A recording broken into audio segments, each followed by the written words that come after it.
తెలంగాణ ప్రభుత్వం మళ్ళీ job notifications release చేయబోతుంది.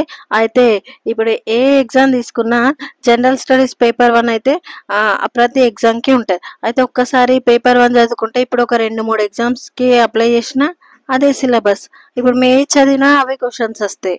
అయితే అందులో ఏముంటుంది, జనరల్ స్టడీస్లో జనరల్ సైన్స్ పైన క్వశ్చన్స్ వస్తాయి, సోషల్ పైన క్వశ్చన్స్ వస్తాయి, Indian geography, Telangana geography, history, అందులో తెలంగాణ హిస్టరీ, ఇండియన్ హిస్టరీ, ఇవన్నీ క్వశ్చన్స్ అయితే మనకు అన్ని కలిపి అయితే వస్తాయి పేపర్ 1.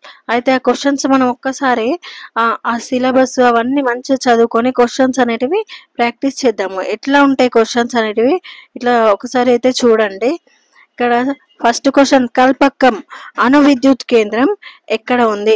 ఆన్సర్ తమిళనాడు. ఇక్కడ అణు విద్యుత్ కేంద్రాలు ఎన్ని ఉన్నాయి, ఏ ఏ రాష్ట్రాల్లో ఉన్నవి అనేటివి అన్నీ ఒక లిస్ట్ అనేది చూసుకోవాలి.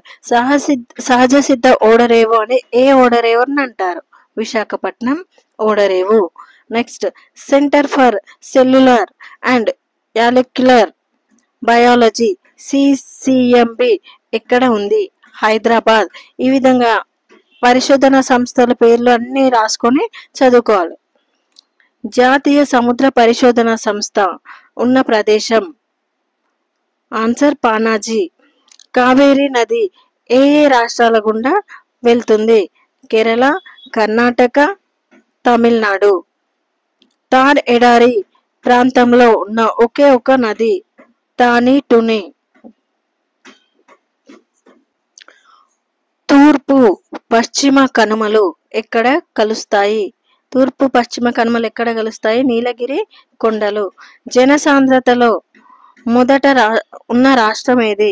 అంటే జనసాంద్రత ఎక్కువగా ఉన్న రాష్ట్రం బీహార్. ఎస్టీ జనాభా అధికంగా గల రాష్ట్రం మిజోరాం.